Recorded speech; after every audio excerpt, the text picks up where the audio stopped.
Hey everybody, it's Cherie Warwick, founder of Black Blockchain Consultants. Our mission is to educate 1 million Black people on the blockchain technology. And our goal is to help people either find blockchain jobs, launch blockchain-based businesses, invest in blockchain projects, whether you're investing time or money in those projects, and ultimately gain wealth from blockchain. And we focus a lot more on people who do not code. So if you're a teacher, an accountant, a professional service person, a writer like I am, or a consultant to a specific industry, then you have found the right place. So we want to welcome you. And if you like what you hear tonight and you want to know a little bit more about us and even become a part of our inner circle where we take these topics and pieces of information and go in depth about them, and actually talk about how we can apply them to our lives and ultimately make money from them, if that is what you're looking to do, then we want to invite you to be a part of our inner circle. Also want to let you know that the virtual conference is coming up. It's going to be an all-day event on Wednesday, June 12th from 9 a.m. to 8 p.m. We have our speakers already selected. We're starting to ask them now to come and be speakers, but the day is going to be divided into the basics of blockchain, different blockchain professions that are available. We're going to feature some blockchain projects that are started by Black professionals. We are going to have a discussion about blockchain in Africa and the Caribbean. And we're going to talk about group economics and how we can either fund our own blockchain-based businesses or ultimately gain wealth through group economics from the blockchain. So it's going to be a really, really great day, Wednesday, June 12th. We're making it a virtual conference so you can be at your desk at your office and enjoy that. So if you want to know more, just come to blackblockchainconsultants.com and make sure you are on our email list, and we will make sure to send you all of that information as the website is created, and make sure that you get to join us. So I'm very special guest today with us. This is Marie-Antoinette Tichler. Hello. And hey, welcome to Black Blockchain Consultants. Thanks so much for having me. It sounds really exciting what you guys have coming up in June. Oh, absolutely. And of course, we want to welcome you to be a part and listen to it. We've already created our wish list of speakers and topics, and we're starting to reach out to them now. So it's going to be a really, really good program. So, yeah. It's going to be virtual. It's going to be virtual, exactly. So, as you're running your errands or doing your business, you can listen and pop in and out as you need to. And people are going to have lifetime access to the information as well. So, so yeah, it's going to be really good. So, because some people, they may not be able to listen live, but they may want to listen to the replays. So. Right, exactly. Mm-hmm. Yes, absolutely. So, I'm sorry? I said, that's so innovative. Yes. And it was just something that popped in my head. And I said, you know what? We really need this, and we need people to come in and speak about these things from a Black perspective. And one of the things that we decided as a team was we're bringing in people from different races, but the whole goal is for us to make sure that we're included in the conversation and included in the opportunities that are available to us. So, and that's of course something that you're doing as well, being, someone who started a blockchain-based project. So every Wednesday we like to, I call them blockchain builders. We like to interview somebody who is either building on the blockchain or has launched a business that is blockchain based, whether it's a service business or something like that, just so that people can get to know all of the great people that are doing things within blockchain. So that's why we wanted to welcome you today. That's so awesome. I am also a believer in being specific about what, you know, you're wanting to do. And so by saying that you're educating Black people, I think that's one way to really be specific about it. Because Absolutely. like we just did a conference called the Ignite Black Tech Conference. Hmm. We is the Ignite Diverse Tech organization. And one of the reasons why we did the Ignite Black Tech Conference is so that Black families could come in and learn about new and innovative technologies that are out. It's not just all about coding. And Right. we were so excited. We had 101 people to RSVP. We had 96 people on the waiting list. It was a really good day. Fantastic. And to see from aunties to sisters and brothers and moms and dads, you know, all of them coming in, learning at the same time, and so excited about the information. It was awesome. Yeah. And I think a lot of people, when they think technology, they think I have to do coding, I have to know calculus, and things like that. And the I have to more, be a scientist, or I have to, you know, because in college, when you go to college and you learn about coding or things in the technical field, they're teaching you a lot of that stuff from theory. And Mhm.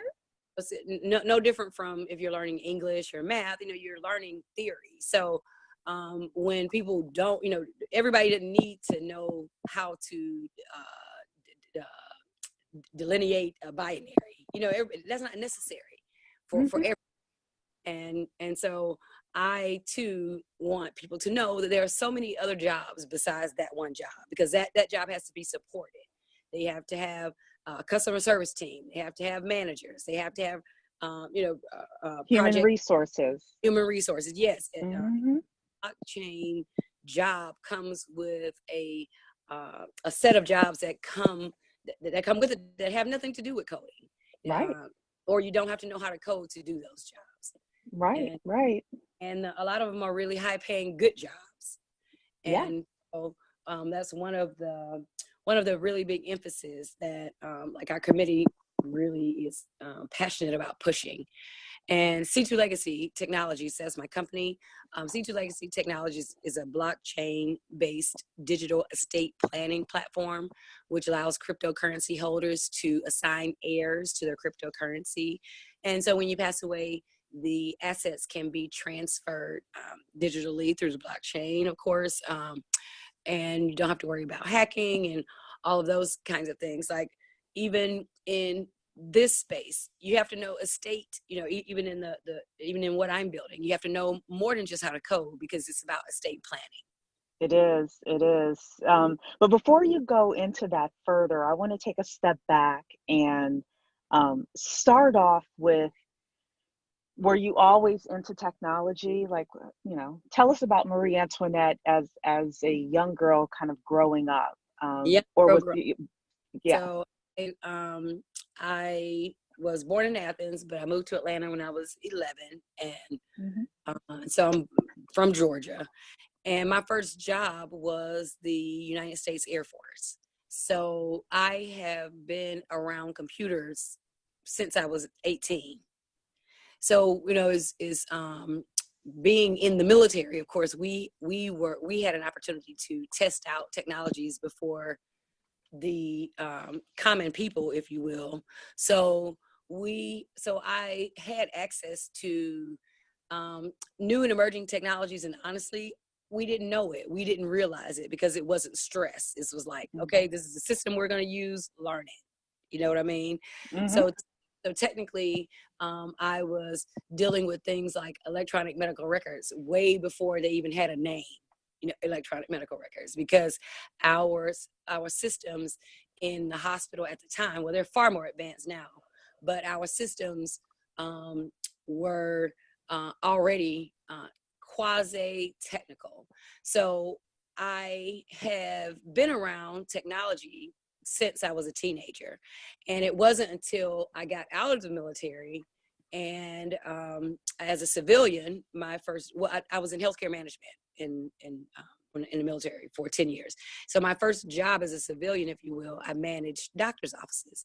So this Hmm. was around the same time that electronic medical records was being mandatory to be instituted in doctors, physicians' offices and all of that. So I instituted electronic medical records as the project manager, of course, because I was in charge of the whole facility. Even back in 2000, 2002, 2004. And then I just got sick of the medical field. Like working for doctors, I felt like it was kind of stressful. If you've ever worked for a doctor, they literally say things like, I'm next to God because life rests in these hands, Mm-hmm. So when I decided to to basically leave medicine, to leave my job, because that's literally what I did, I stayed home and I raised my kids. I was very fortunate enough to be able to do that. But my husband at the time, he was an IT consultant. He had actually gotten certified when Microsoft first came out with the certifications back in Mm-hmm. the early 90s, late 90s, like 98, 2000. And so through him even getting certified through Microsoft, I was the one who helped him study. You know what I mean? I was the one Oh, who, wow. right. But I didn't want to take the test myself because I wanted to stay at home. I thought I really was excited to be able to spend that time with my children. So, Mm-hmm. so even though I wasn't involved in tech, I kind of was because I assisted my husband. He also became a contractor, a tech contractor, so he would travel, and then I did all the paperwork. So here again, I'm not doing the tech, but I'm supporting the tech. Right. And and I noticed when the iPhone came out, my kids were spoiled brats. We were the parents that stood in line to take seriously. So I noticed a difference in how my children were reacting to a flip phone versus an iPhone, Mm-hmm. and that's what's enticed me to start my nonprofit organization, the tech organization against destructive deeds. I started that in 2011, 2009, and then I got my nonprofit status in 2011. So here again, I'm not doing tech, but I'm traveling from school to school, talking to the kids about using technology responsibly. So I still am not, I knew how to code, but I really wasn't interested in it. I had done a favor, I guess, for some friends, and I created a mobile app with some friends that said, "Hey, Marie, I'm really interested in doing this, I really want to create an app." And at the time, it just like now, you do some research on the internet, you can really do anything. So for a little while, I literally created apps. That was probably as technical as I got. Like now, I can create websites. I can do front end. I know some HTML. I know some CSS. But that was literally not me taking a class. That was just me deciding, okay, this is something I think I'm interested in. Let me learn a bit more about it. Yeah, you're natural. And so so with my nonprofit for 10 years, literally went around the state of Georgia, North Carolina, well, basically the Southeast, educating the youth. We got over 1 million pledges for kids not to text and drive. Our nonprofit got our own official week through the state of Georgia. July 21st through the 27th is Text with Respect Week. And DeKalb County honored me with my own day, August 8th, Wow. particular day. But I mean, it took literally in our first year of being a nonprofit, we went to 81 places. It's only 52 weeks in a year. So, Mm-hmm. Yeah, so you were busy. yeah, really. And here again, see, I wasn't necessarily building technology as something I like to do. I was supporting in a tech supporting role. Mm-hmm. And in 2016, my son, who he speaks 4 languages and he lives all over the world. He's what's called a digital nomad. He has his own company, Mm-hmm. and after he graduated from college, he basically gave me his degree and said he was moving to Puerto Rico. And 6 months later, he left, and he hadn't been back since. And Oh my goodness. he's lived in about 3 or 4 different countries, and now he's in Lima, Peru. But at the time, he was in Puerto Rico, and he was saying to me that he was going to start accepting Bitcoin for payments. And I was like, well, Bitcoin, are you sure? Everything I've heard about Bitcoin hasn't been good, but this was in early 2016. And so and because I was resistant, I guess, if you will, he gave me some Litecoin and Bitcoin for Mother's Day. And once I now possessed cryptocurrency, I was propelled to learn more about it. And when the more I learned about cryptocurrency, the more I realized that if you don't have a plan for your crypto, if something happens to you, it basically goes away. And the cryptocurrency ecosystem won't survive if everybody dies with their crypto. Right. Because you can't make more of this stuff, once it's on. So that is what encouraged me to create C2 Legacy Technologies. Well, and there are stories where people have died and they didn't put their past private keys in, and or you didn't write their private keys anywhere where the family could say, hey, this is for you. And I mean, there are stories where people lost millions of dollars from that. So when I read your story, I thought, wow, that's great. And did I read part of your story right, that someone passed, and that was what really... My son's father was murdered when he was 13, and my father was also a digital nomad of sorts. He lived in Saudi Arabia and all these other places, and when he came back to Atlanta to spend time with his son, and 6 months later he was murdered. Wow, I'm sorry to hear that. Well, my son was 13 at the time, and so here we are, set out on a mission to try to find all of his crap, because we didn't have access. I didn't have any passwords. Baby mama don't get passwords and all that. Right. So when I saw the same circular problem when it came to cryptocurrency. That if you like now, if you pass away without a will, at least it's a physical lamp that somebody can say, hey, here's a lamp. You know what I'm saying? Right. Who wants a lamp? But or you can at least go to probate court and for the house or whatever it is. Physical things, but for even a bank account, accounts can be searched, but when it comes to cryptocurrency, the ability is just not there. And right.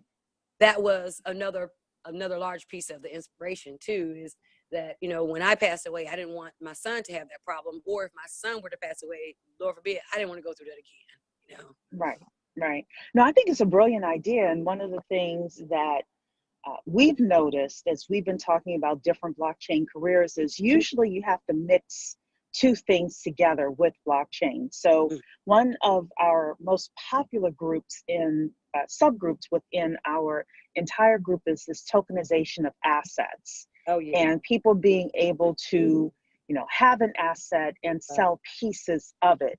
Well, part of that is crowdfunding, and part of that, the subsection of that is the Jobs Act, and understanding, can you raise money from accredited investors? Can you raise money from unaccredited investors? What are the laws? The laws are changing. So, with you and what you're doing, you are looking really at estate planning. Yes. And human nature, quite frankly, because there are a lot of people who avoid it like the plague. Yes, until the very end, and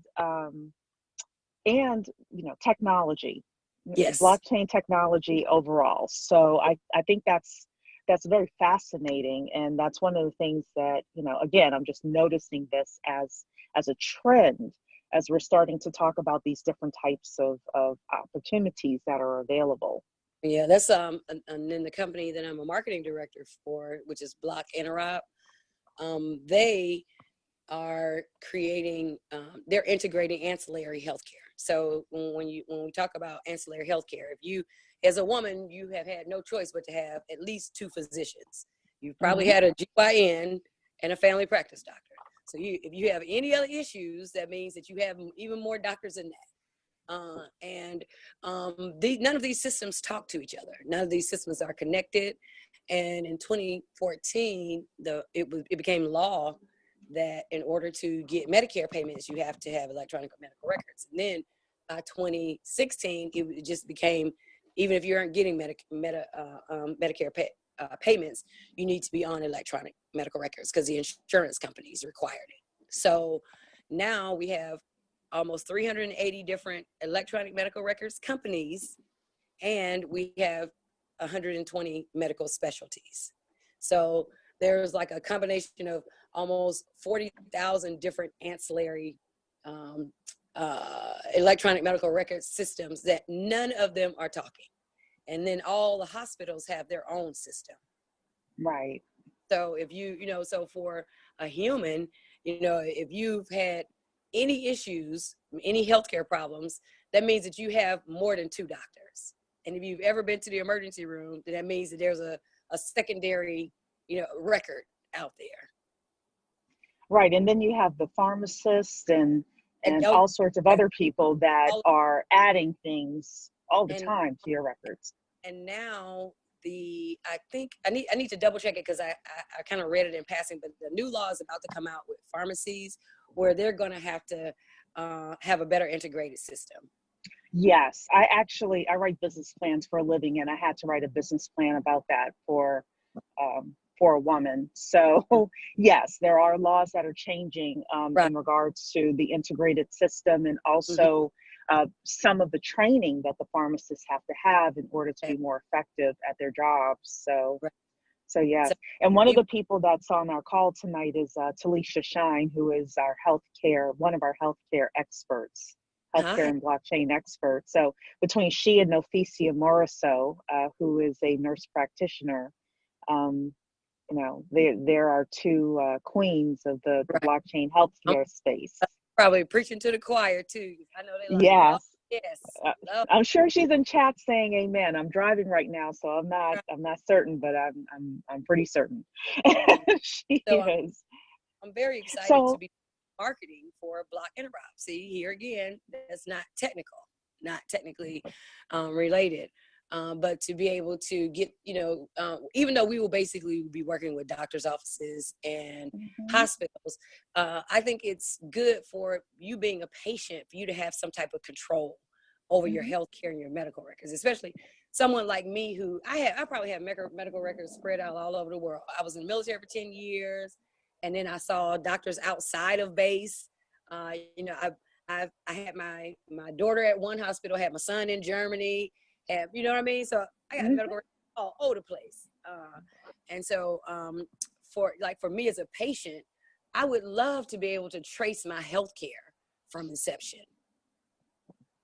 Or even to know more about my parents' health care, my grandparents' health care. Right. Well, that's what I was honestly thinking, that your grandchildren would want to know that information too. Yeah. So I'm excited to be working with Block Interop. And another thing is Gina Malik, the CEO, she's Black, the co-founder, and her co-founder Sharon, she's Black. So they would be good to have on the show too. Absolutely. Look, we definitely will welcome them anytime. So, well, we only have a few minutes left. So I wanted to go back to C2 Legacy. I just wanted to know where you are in that. Do you have a beta available for people to work with? Or? We're actually still raising money, and our raise has been put on pause because we were going to do an ICO. We were right at that last little wave of people thinking about ICOs, and then the FBI going up. So I literally, said, no, I don't want to do that. We'll see what else comes out as far as crowdfunding type sources, and working with Block Interop, they're doing an STO right now. So I get on the inside of it. And I think, if everything goes well with them, that's probably what we're going to do too. Okay. Well, when that happens, definitely let us know, because we are a community of investors as well. So, and we believe in supporting projects. I love it. Well, this has gone by quick. I know. So, anything else you want to tell us in regards to, one thing I always like to ask is if there are any team openings or job openings or positions that any of your companies are looking for, because you never know. Sometimes you have a need and there's someone on the line that could fill that need. Really neat. Well, I do know with Block Interop, because they're a little closer than C2 Legacy as in fundraising, um, we are going to be expanding the team like in the next 2 months for sure. So when we do that, well, hopefully you get to have Gina on and she can talk about, the positions and stuff. But we literally just launched the raise on the 23rd of March, literally. Okay. So, Okay. so a few days old. I think Gina said we raised about 50,000 so far. Good. Well, So, we'll make sure to connect Gina with Audrey Taylor, because she's the one that schedules the interviews. So okay. we definitely want to get you in before your raise is complete, so that you have a chance to talk to our group here. So Right. we'll get that on the calendar, and then whenever C2 Legacy is ready, you let us know that as well. So Damn. yes. So It just felt like any. I'm sorry. Go ahead. I said it felt like we were just chatting. That was awesome. Well, I like that though. I like just being able to have a great conversation with a great person, and we're looking forward to definitely joining forces with you and the projects that you have. We do everything. We have all sorts of team members. People do websites, people who do marketing, whether it's digital marketing, PR. Like I said, I'm a writer. I'm also starting to learn how to do some technical writing as well. People who do white papers. We've got a team that does that. So, we That's just have so many people within this group right. with Yeah, you guys are different skill for it. sets. Yes. Yes. I And love our I get whole I goal get is to create an ecosystem where anything that you need, you're able to come to the group and find it. I love that. Yeah. I Yeah. get inquiries a lot being with the embassy, the Atlanta Bitcoin Embassy, Mm-hmm. and being with the blockchain chamber. Um and people, will come and say, "Oh, Marie, you're with these people. Who do you know can do this?" So I'm glad to know that there's a Yeah. group of skilled Black people I can send them to. Absolutely. And we're going to have our membership directory towards the end of the year, where people will be able to, internally, will be able to, you contact us and say, I'm looking for someone that could do X, and we put it in our membership directory, and we'll be able to give you those names. So, Okay, yeah, that would yeah, be yeah. But right now we're small enough that we we kind of know what right. people do. Right. So, mhm, That's really yeah. good. I'm proud of you. Proud of y'all. Keep it up, brown people. Thank you. Thank you. And you, of course, are more than welcome to join our inner circle if that's something that interests you. We'd love to have you. Love to Okay. support you. So yeah, I didn't even know you guys were, I know Kendra talks about you all the time, honestly. She's Hmm. like, but I didn't know it was an open forum, I guess. Oh, yes. Absolutely. Absolutely. All are welcome. So with that, we want to thank everyone who has tuned in this evening for our weekly podcast. Thank you so much. And we will talk with all of you next week. Have a blessed evening, everybody. Take care. Thank you, Marie. Thank you. Thank you so much. Bye-bye. Bye-bye.